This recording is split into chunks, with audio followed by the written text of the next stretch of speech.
നമ്മൾ ബോബ ടീ എന്ന് പലതൊക്കെ കേട്ടിട്ടുണ്ടാവും. ഇന്ന് നമ്മൾ കേരള ബോബയാണ് ഉണ്ടാക്കാൻ പോണേ.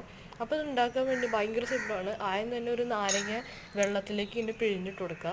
ഞാൻ ഇപ്പോൾ പിഴിയണ ഈ സമയം കൊണ്ട് നിങ്ങൾ ചാനൽ സബ്സ്ക്രൈബ് ചെയ്യാൻ മറക്കില്ല കേട്ടോ, അതൊരു ലൈക്ക് ഇട്ടേക്കാം.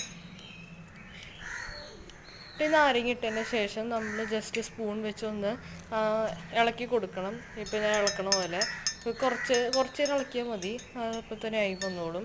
അതുകൊണ്ട് നമുക്ക് അത്യാവശ്യത്തിലുള്ള പഞ്ചസാരയും കൂടി ഇട്ട് കൊടുക്കാം കേട്ടോ. ഞാൻ 3 ടേബിൾ സ്പൂൺ പഞ്ചസാര എടുത്തേക്കാം. നിങ്ങൾക്ക് നിങ്ങളുടെ ഇഷ്ടത്തിനനുസരിച്ച് പഞ്ചസാര ഇടാം.